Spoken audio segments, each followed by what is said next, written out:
This is the Deep End Broadcasting Network.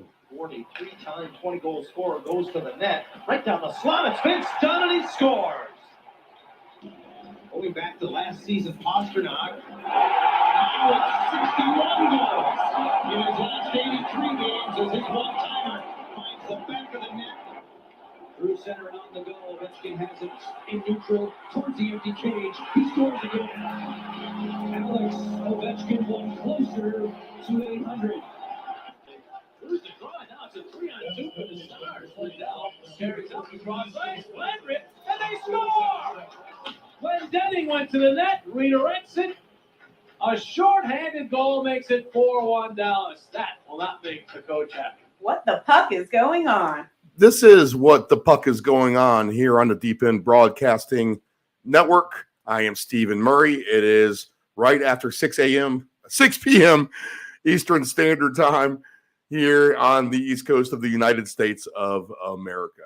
I hope everyone had a good weekend. We had a crazy last few days in the National Hockey League. Had a game on Thursday night with 10 goals in the first period, Panthers and the Canadians. How about yesterday? A couple of 7-0 shutouts happened as well. A lot of goals being scored yesterday, except for one or two games, lower scoring games. But 7 goals scored by the Golden Knights, the Bruins, the Rangers, all with big outputs yesterday. Capitals lose at the Wild Saturday. Same thing. Another crazy day in the National Hockey League. A lot more goals scored, a lot of overs. You see a lot of 6s, a lot of 5s on the scoreboard. So a lot to get caught up here in terms of the NHL, and with really just about a dozen games left as we get into the waning moments of March, and just a half a dozen games or so here in April. We are looking right at the end of the season and the playoffs. So let's go ahead and get you caught up on the standings real quick. Carolina and New Jersey still fighting it out for the Metro. Carolina holding on to a 1-point lead. They do have 2 games in hand to play. Rangers with 92 points, winners of 4 in a row, trying to really play some good catch-up here. And really a chance to still win that division if you took them at a big number here a few weeks back. We'll look at that number. Actually, let's go ahead and pull that up right now, while we're looking at it. So the Rangers right now, to come back at 6 points back in the Metro, are still paying 29-1 odds. So with a dozen or so games left to play, they can still make up the ground if Carolina and New Jersey can get cold. So maybe take a look at that. That's a big number that you're still priced in on, I think. Let's see. What else do we have going on here? In the standings, yes, Boston still holding on to their lead, commanding 111 points over Toronto, who has 93.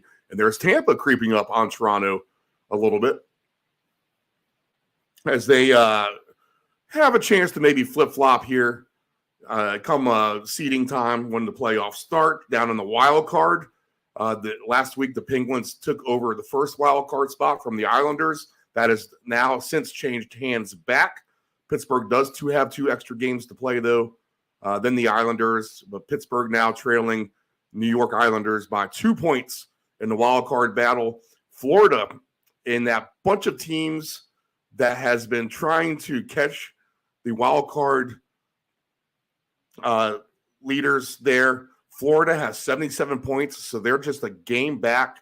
They've won 2 in a row, 7-2-1 in their last 10, so they've been able to make up good ground. No one else has been able to capitalize. Washington, Buffalo, Ottawa, all having a rough stretch here. Detroit as well. So it looks like these teams are fading out of contention, and maybe it's going to be a 3-horse race here at the end of the deal with Florida, Pittsburgh, and the Islanders. Still time to turn it around. Washington and Buffalo trail by 5 points out of the playoffs. They can still catch it. Ottawa to 7 points behind. But it's starting to get a little dicey if you're one of those teams. You need to start winning and winning now. In the West, the Dallas Stars still holding on to first place. The Wild just a point back of Dallas, and Colorado is right there, just 3 points back, or 2 points back of Minnesota, 3 points back of Dallas. Tight in the Pacific as well, with Vegas 92 points, the Kings 90 points, Edmonton 86. Wild card leaders right now are 83 and 81 for Seattle and Winnipeg, respectively. But they're not running away with it quite yet. Calgary and Nashville both playing decent hockey. They're at least gaining points in the overtime. That's helped their cause here in the last 10. But Calgary now just 4 points back of Winnipeg. Nashville 5 points back. St. Louis probably too far back, as we've mentioned in previous shows last week. All right, so still some work to do for the wild card teams to clinch. And really, a lot of these divisions are still up for grabs. So all of this will matter come for the playoffs and seeding time. When I look down the injury list from the weekend, it's really the same cast of characters we've had. Nothing major on the list. Darcy Kemper does have an injury now. Evgeny Kuznetsov, Nick Jensen. So the Caps add them to the injury report. The Capital has been a banged up team all year. I don't think they've really ever recovered from it. Let's see. The Islanders put Sebastian Aho on the injured list. He's going to be out for a few games now. So that's going to be key. I'm kind of looking over. It looks like the same cast of characters that we've been talking about on the injury list for the most part. Okay, let's jump right into the games for tonight. It's a short slate for a Monday, just 5 games. So this should not take too long. It looks like the longer slated games are Tuesday and Thursday this week, and then a short slate on Wednesday as well. Okay, Senators and Penguins are the first game, and this is a big one for Pittsburgh, for Ottawa, 7:05 Eastern Standard Time, minus 165 for the Penguins. The Sens plus 135, and the comeback over under is 6.5. The Penguins, losers of 3 in a row now after they went on a tear. They've now lost 3 in a row, so they're as inconsistent as ever. An overtime loss the last time out for Ottawa. But this is a big game. This is much needed. I wouldn't doubt the Senators win this, to be honest. They're getting a good price. They've been a team who kind of went on a somewhat of a tear and then leveled off a little bit. The Penguins just remain inconsistent as can be. I'm not really going to have a play on this, I don't think, but I think you're getting a good price on the Senators anyway. On the 60-minute money line, you're getting 2-to-1 odds for them. On total goals here, over 2.5 for the Senators, minus 166 could be the case. Over 3.5 for Pittsburgh. I can't get there with Pittsburgh. Not the way that they're playing, as inconsistent as they are. Tristan Jarry is the only goalie listed. He is the Penguins goalie. I'll officially take a no play on this, but a good matchup, should be a good game, means a lot in terms of the playoff race. Florida Panthers at Detroit Red Wings. The Panthers are minus 190, come back plus 160. Over under 6.5. A little Elmer Fudd there saying the line. Let's see, the 60-minute line for Florida, as it seems like Detroit is in a tailspin themselves. But the 60-minute line for Florida, minus 125, doesn't look too shabby. I think that's something you could get on top of at a cheap price. I think on the alternate puck line as well, you might be getting paid out pretty nicely. On minus 2.5, it's plus 210. Yeah, I'm not so sure. Minus 1.5 plus 125. I think I'd rather just take the 60-minute regulation win. Detroit has had some good key wins lately. They've beaten the Bruins here about a week ago, but they are as inconsistent really as it gets here. And let's see, is anyone playing off a back-to-back? Red Wings losers to the Avalanche on Saturday. Any of my teams back-to-back here tonight. Let's see. As I go through this, get nothing as of yet on the list, but we might get to one here in a second. Florida Panthers, though, I think is a good pick in this scenario. They're on the roll. They need to win. Detroit maybe is a candidate for the penalty box this week. It is Bob Vrowski for the Panthers and Husso for the Red Wings. I would take a chance on the Panthers here, or on the Panthers 60-minute money line. They're the hot team right now. They can actually jump into the wild card tonight with a win, and if the Senators can at least draw the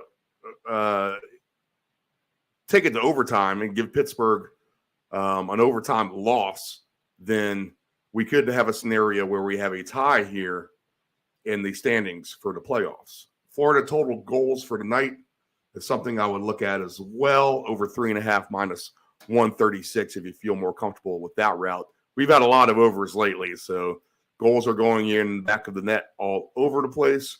This game looks like a game that is conducive to the over. Red Wings at home, Panthers on the road. Panthers are, for the most part, an over team, right? They've scored 242 goals. They've given up 233. Both of those numbers are extremely high. Detroit has given up 224 goals. That is a lot. They have a little bit more trouble scoring themselves. But I think Florida is a good pick tonight. I think you could lean on that as a favorite, and a short favorite if you take them in 60 minutes. Okay, we jump to Colorado, where they host the Blackhawks. The Blackhawks come in now plus 310. That line has just moved from plus 300, so it is going up. Avalanche minus 400, over under 6.5 in this game. The goalies listed are Stalock and Georgiev for Colorado. The Avalanche, like I said, they won their last time out against the Red Wings on Saturday, 5-1. So a good win for them. I mean, it's going to be a Colorado win, you think.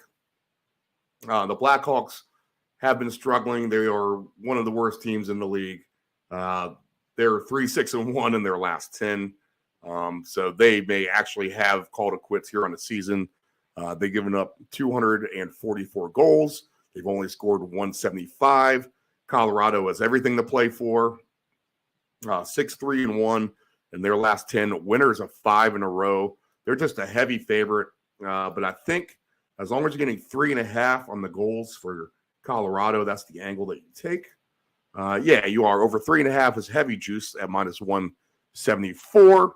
But I think that's fair game enough with the Avalanche tonight. But, not my favorite bet either.